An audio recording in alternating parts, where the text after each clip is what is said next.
Hello बेटा। आज की इस क्लास में मैं आपको एक टॉपिक एक्सप्लेन कर रहा हूँ।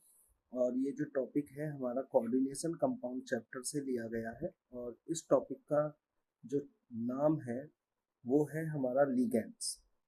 तो आप लोगों को इसमें मैं लिगेंड्स के बारे में एक्सप्लेन करने जा रहा हूँ। ठीक है, तो लिगेंड्स किसे कहते हैं आप लोगों को ये ध्यान से समझना होगा।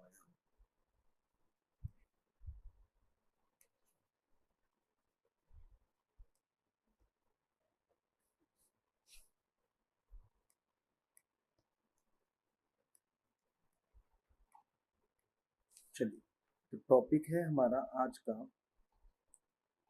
लिगेंड्स।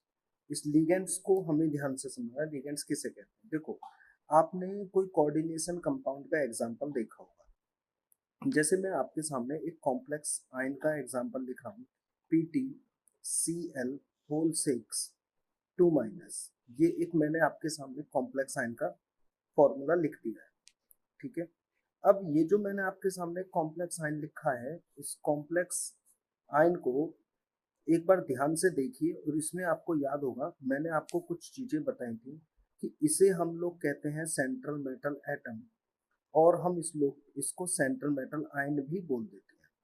ठीक है, यहाँ पर ये जो क्लोरीन है जिसके नंबर है 6 क्लोरीन यहाँ पर ऐड है, क्लोराइड आयन है, तो ये हमारा लिगेंड कहलाता है। अब आपसे कोई पूछेगा कि लिगेंड है क्या, किसे कहते हैं, तो आप क्या डिफाइन करोगे? देखो, आप उसको ये एक्सप्लेनेशन करोगे कि सर कोई भी एक न्यूट्रल मॉलिक्यूल, मैं डेफिनेशन भी यहाँ लिख देता हूँ, न्यूट्रल मॉलिक्यूल और एनी आयन, कोई आयन जो बाउंडेड हो, जुड़ा हुआ हो, ठीक है, that bound to central metal atom और सेंट्रल मेटल आयन, जो किससे जुड़ा हुआ हो? सेंट्रल मेटल एटम से जुड़ा हुआ हो या सेंट्रल मेटल आयन से जुड़ा हो। किस में जुड़ा हो? In coordination compound. तो किसी भी कोऑर्डिनेशन कंपाउंड के अंदर सेंट्रल मेटल एटम से, सेंट्रल मेटल आयन से जो भी एटम, न्यूट्रल मॉलिक्यूल या आयन जुड़ा हुआ है, ठीक है, उसे हम लोग कहते हैं क्या? बताओ, लिगेंड। ठीक है, coordination entity are known as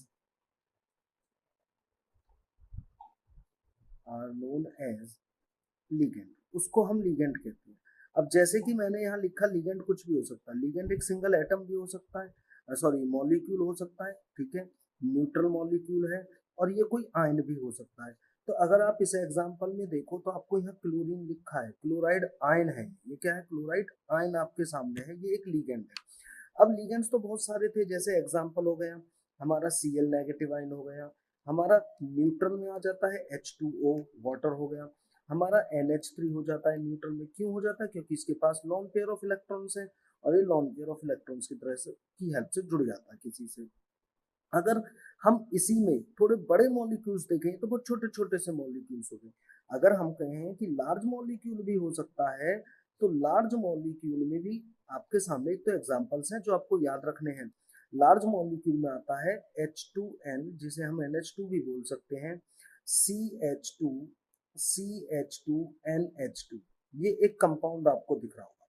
ठीक है, ये लार्ज मॉलिक्यूल में आ सकता है। इथेन 1,2 डाई एमाइन, इसका नाम है इथेन 1,2 डाई एमाइन। ये लार्ज मॉलिक्यूल की कैटेगरी में हमारा आ जाता है।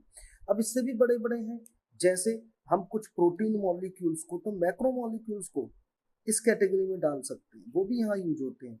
जैसे हमारा EDTA, ethylene diamine tetra acetate, ये भी लार्ज मॉलिक्यूल है, बहुत बड़ा मॉलिक्यूल है जब आप आगे पढ़ोगे। तो ये सभी हमारे लिगेंड्स हैं। ठीक है, अब ये लिगेंड्स बेटा जुड़े होते हैं किससे? ये जुड़े होते हैं कोऑर्डिनेट बॉन्ड के थ्रू। सेंट्रल मेटल एटम से कौन से बॉन्ड से जुड़े होते हैं? Coordinate bond. और इस कोऑर्डिनेटिव बॉन्ड को दूसरा नाम भी है, कभी आप कंफ्यूज हो जाओ, इसे हम लोग कहते हैं डेटिव बॉन्ड। क्या बोलते हैं? Dative bond. तो कोऑर्डिनेशन बॉन्ड या डेटिव बॉन्ड के थ्रू ये जुड़े हुए होते हैं किसी दूसरे से। ठीक है, अब जैसे कि यहाँ पर मैंने Cl नेगेटिव आयन लिखा था, यहाँ मैंने NH3 लिखा था, तो ये अपने लोन पेयर के थ्रू जुड़ा होता है और ये अपने नेगेटिव आयन के थ्रू जुड़ा होता है। तो बेटा ये जिसके थ्रू जुड़े हुए हैं ये नेगेटिव आयन, और यहाँ पर जो मैंने लोन पेयर सर्कल किया है these are donor at sites, हम इसको क्या बोलते हैं, डोनर साइट्स बोलते हैं, डोनर साइट्स। ठीक है, तो ये डोनर साइट्स हैं जिसके थ्रू ये किसी से अटैच्ड होगा। अब कोई डोनर एटम है जिसने अपने इलेक्ट्रॉन्स के थ्रू जुड़ा है या चार्ज के थ्रू जुड़ा है, मॉलिक्यूल एटम जैसे है क्लोराइड आयन है या NH3, तो ये जिसकी हेल्प से वो जुड़ रहा है, ऐसे समझो जिसकी हेल्प से जुड़ रहा है, दोस्ती कर रहा है किसी से, वो इसकी क्या है, डोनर साइट्स। ठीक है, अब इस डोनर साइट के बेस पर हमने लिगेंड्स को अलग अलग कैटेगरी में डिवाइड कर दिया। किसके बेस पर, डोनर साइट। यानी कि ऐसे मानकर चलो आपने किसी को कुछ चीज डोनेट कर रहे हो, तो आप कितनी डोनेट कर रहे हो, आप एक हाथ से डोनेट कर रहे हो या दोनों हाथों से, लेफ्ट और राइट दोनों हाथों से डोनेट कर रहे हो, ऐसे समझ कर चलो। तो दोनों से अगर डोनेट कर रहे हो उसके बेस पर, या आप किसी सामान को किसी दूसरे को सिंगल हैंड से दे रहे हो उसके बेस पर, हमने इनकी डोनर साइट्स के बेस पर इनको अलग अलग कैटेगरी में डिवाइड कर दिया। अब डोनर साइट के बेस पर जो हमने इनको डिवाइड किया, कैटेगराइज किया, वो कौन कौन से थे। नंबर 1 हम इसमें ले लेते हैं बेटा यूनिडेंटेट। फर्स्ट कैटेगरी में आप डालोगे यूनिडेंटेट, जिसके पास बाइंडिंग साइट कैसी होगी, केवल वन साइट होगी, डोनर साइट होगी इसकी, एक ही तरफ से जुड़ेगा, यानी कि आप किसी सामान को किसी दूसरे को केवल एक हाथ से पकड़ा रहे हो, ऐसे मान लीजिए।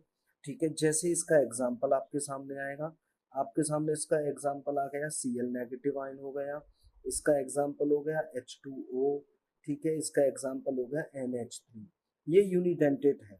ठीक है, नंबर 2 फिर आता है बाइडेंटेट। बाइडेंटेट किसे कहेंगे, जो दो साइड से जुड़ेगा। ठीक है, दो मीडियम से जुड़ेगा, इसकी डोनर साइट होंगी दो, 2 डोनर साइट्स होंगी इसकी, और 2 डोनर साइट्स होंगे पर यह यहाँ से जुड़ जाएगा। ऐसे एग्जाम्पल कौन सा हो गया बाइडेंटेट के लिए, बाइडेंटेट के लिए आपके लिए एग्जाम्पल अभी मैंने लिखा था NH2 CH2 CH2 NH2। इसके पास दो बाइंडिंग साइट है, कैसे है जरा एक बार पहचानो। इसमें जो नाइट्रोजन है बेटा, इस पर यहाँ भी लोन पेयर है और इस वाले नाइट्रोजन पर भी लोन पेयर है, तो ये इसके थ्रू भी अटैच हो जाएगा और इसके थ्रू भी अटैच हो जाएगा। तो यहाँ पर जो इथेन 1,2 डाइएमाइन है ये बाइडेंटेट डाइडेंटेट की कैटेगरी में आ गया। नंबर थ्री हम पॉलीडेंटेट ले लेते हैं। Polydentate ligand multiple dentate ligands कहे जाते हैं। अब पॉलीडेंटेट में जैसे हमारा आ जाता है EDTA, इथाइलिन डाइएमाइन टेट्राएसीटेट। अब ये कैसे जुड़ सकता है, देखो नाइट्रोजन होता है, यहाँ से दो एसीटेट होते हैं CH3 COO negative ion, CH3 COO negative ion, और यहाँ पर अटैच है CH2 सिंगल बॉन्ड CH2, फिर नाइट्रोजन, और फिर यहाँ से भी acetate ion CH3 COO negative CH3 COO negative. यहाँ पर लोन पेयर्स भी हैं नाइट्रोजन के, इनके थ्रू भी अटैच होगा, और चार जो इस पर नेगेटिव आयन है इसके थ्रू भी अटैच होगा, तो ये मल्टीपल डेंटिसिटी में आ जाता है, इसे हम पॉलीडेंटेट लिगेंड भी बोल देते हैं। ठीक है बेटा, आई होप समझ में आ गया होगा। अगर फिर भी आपको कोई डाउट है तो आप मुझसे जरूर जुड़े रहिए और पूछते रहिए। ऑल द बेस्ट बच्चों।